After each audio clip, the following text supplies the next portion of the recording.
after the success of Willow, Val Kilmer and Joanne Whaley. God, Whaley. I was thinking they hooked up and got married, but they did. This is the movie they did after Willow, and we're going to talk about it. Of course, it's a neo-noir. I actually saw this movie before I saw Willow. Can you believe that? Because I loved all those crime stories. I love murder mysteries. My parents knew I liked noirs and everything, so I got to see this movie before I ever got to see Willow. So they wouldn't take you to Willow. Well, no. The movie that I'm pretty sure would have made me think there's a nude scene would have been this one. So I got to see this one as a rental, and we're going to talk about Kill Me Again.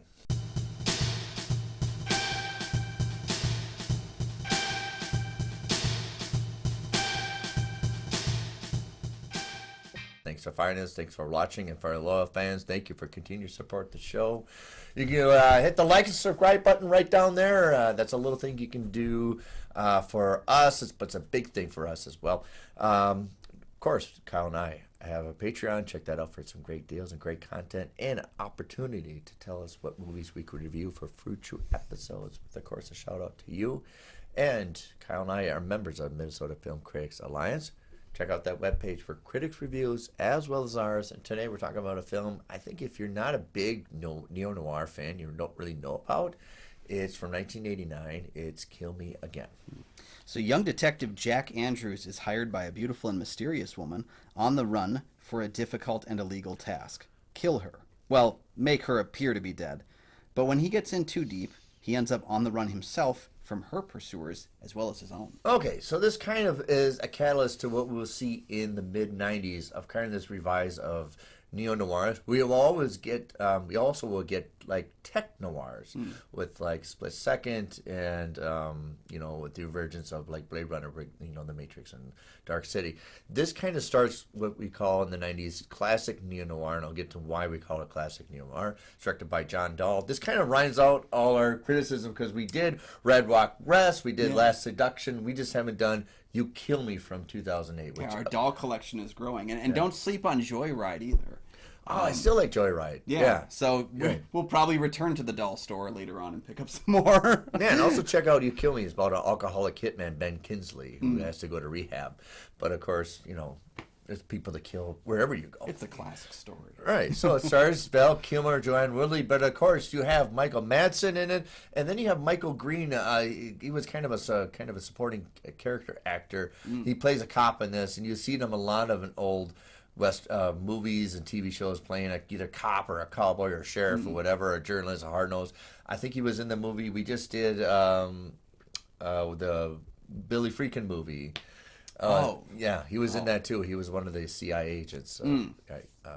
But yeah, so Kill Me Again, it is the formula for all noirs. And I would emphasize, especially with Kyle, and just remind everybody, plot doesn't have to make sense for a noir. It's kind of the feeling of it. And if you analyze the plot for it, it doesn't make sense at all. Yeah. This movie does not make any sense at any step of the way. So. What I liked about it the most was the confusingly building tension. Because I think this movie didn't need Joanne Whaley in it to be a tense thriller because he's already on the run from his own problems. Right, he owes a lot of money. And then you add her in. Yes, but then you also add her in with her boyfriend chasing her. And then you add her in with the cops and the mob chasing her. And it's just like every time a new person showed up that wanted to find them, I had to kind of figure out, wait, who the hell is that guy?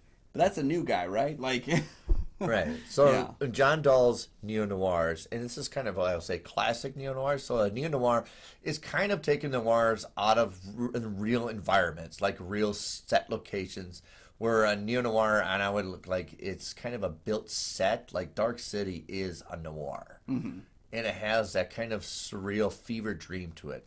This is kind of taken and almost look like it could happen, but you have classical formulas like in a noir. You have the femme fatale, you have the bumbling private detective who's two steps being murdered or getting the bad guys are after him.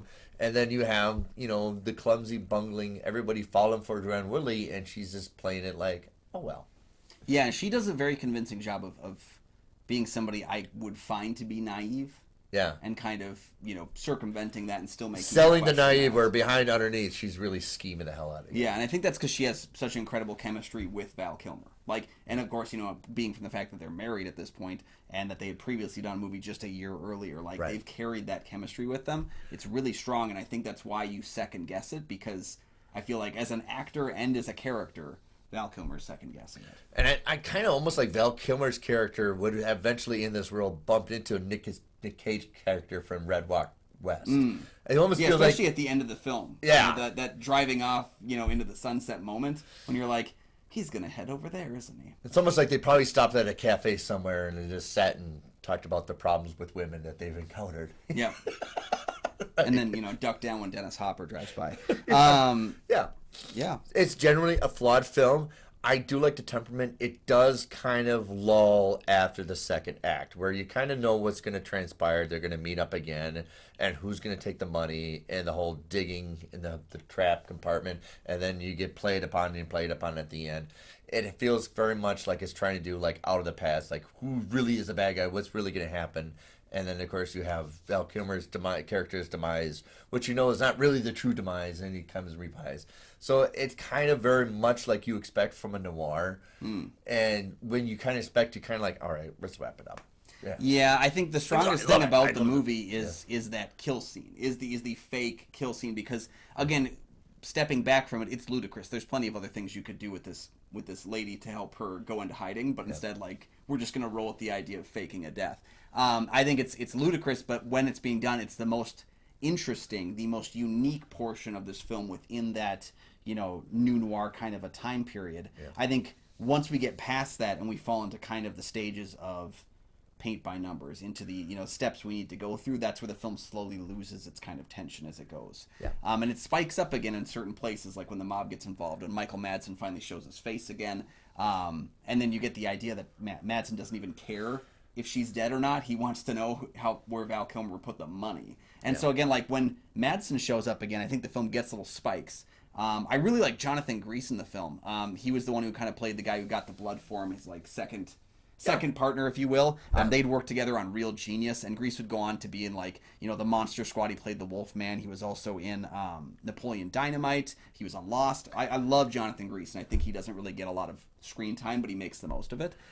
It just kind of, it just has an issue with a bit of a winding clock as it goes. Yeah, and you can see on John Dahl is very much a student of the noirs of the 40s, that the movies we critiqued before, where you have, the femme fatale, and everybody's going to be condemned.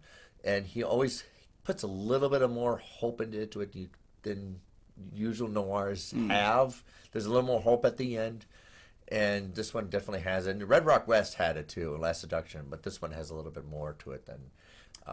it's kind of funny watching these in reverse order, because you see that polish from his later on, films that kind of hit a lot of similar ideas. You see that polish removing a little bit more as you go through, because I felt like, even though I think I enjoyed Red Rock West more than The Last Seduction, it's definitely a less polished film. And you can see, as you're pulling that part away there, a director who has a distinct style and a distinct kind of tone that he goes for. There's people, I love the Letterboxd community, because somebody on there pointed out, he's required to make one of these films every year or he dies. Because there's even some pilots for TV shows that are very much this exact kind of a story. So I think this really would elevate the movie, and I don't know if it had the budget for it, but I think it needed a hit song attached to it. I think the thing that everybody likes about Red Rock West is it has a good song, Dwight Yoakam's song to it.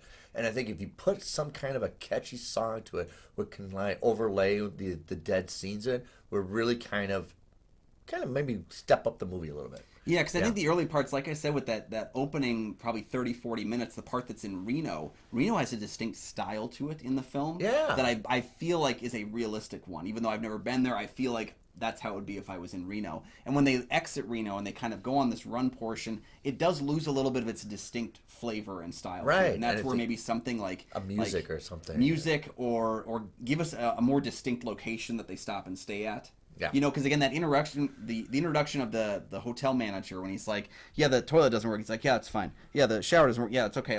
That was an interesting piece, because he's very clearly showing his hand of cards there.